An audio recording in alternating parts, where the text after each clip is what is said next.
So last week you guys asked me for a show kind of like this one. Alright.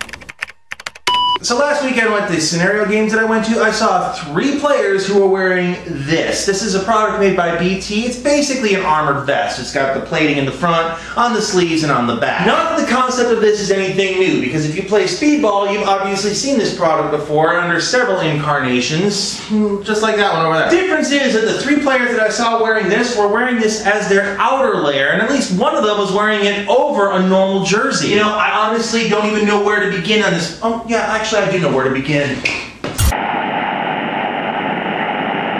Whenever I see a player wearing that much armor, that much padding on them, my first question is, dude, are you scared to get shot by a paintball? It's even stranger when this guy is supposedly a hardcore tourney player. And what gets me is the rationalization behind it, because I've had conversations that go kind of like this. Excuse me, sir, but could you explain why you're wearing all this padding? Oh, it's because all these guys are shooting like 15, 20 rounds a second out there, and you know, you get lit up like this guy's shooting you like for 3 seconds, and you know, all those balls, it's gonna hurt you like that. You don't want to get hurt like that, so I'm doing it for the safety. Alright, that's fairly fair enough. I can understand that. You want to be safe. So tell me, why are these guys shooting at you 15, 20 times per second for extended periods of time? Oh, it's because all those bastards wearing all that padding and all the loose clothing these guys are wearing. You gotta shoot somebody like 50, 60 times in order to get a ball to break on them. You know, that's just the way the game is played today.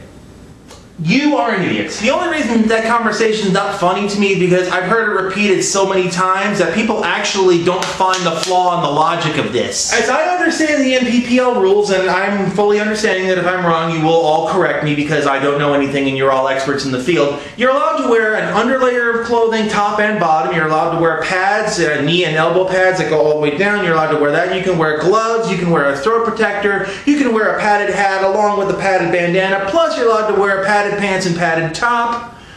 I'm surprised you can get a break on anybody when they're wearing all that padding. And I know that as soon as a goggle manufacturer figures out a way to make soft lenses for their goggles, they're going to be selling 1 million of them overnight. But you know what? Let's call it for what it is. Let's call a spade a spade. Let's put it right out there in the open. You say you're wearing it for protection.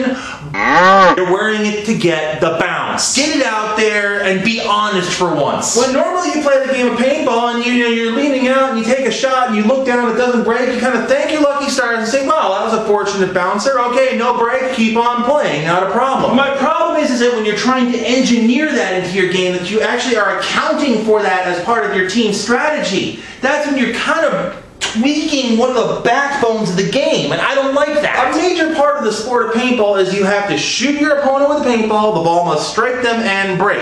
If you're trying to engineer the bounce, that's, in my mind, akin to wiping. The ultimate irony of this, at least in my mind, is that way back when, that's what you would do for the noobs. You know, the guy who was scared to get shot, you'd say, okay, we know you're terrified, so here, we're going to give you this armored jacket, this armored vest, this armored clothing. Put this on, go play for a little while, you'll realize it doesn't really hurt, and you know, we'll just have a good time with it. And after that newbie got shot in the head once or twice and realized that it's not going to lobotomize him, he says, dude, can I take this off? I'm like dying of heat in this thing. And now you've got guys who are wearing so much padding when they walk onto the field. My first thought is, dude, are you like in a gladiator fight or we're playing paintball? What? The only possible justification that I can think of for having that much padding is full contact paintball. And you know what? Let's just go that route. It would be awesome for the ratings. It'd be great. You know, you come over the top of a bunker and instead of shooting the guy, you just spear him with the gun. That would just be awesome. And you know, somebody lights you up, you just walk over to him and you biff him right in the face. That would be great for ratings, wouldn't it? That would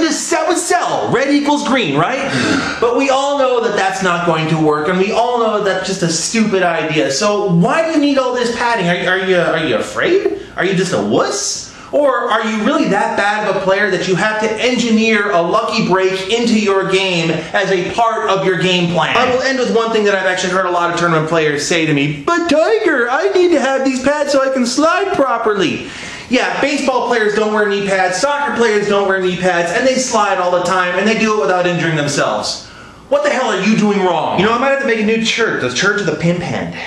Does that exist yet? Can we claim that one first?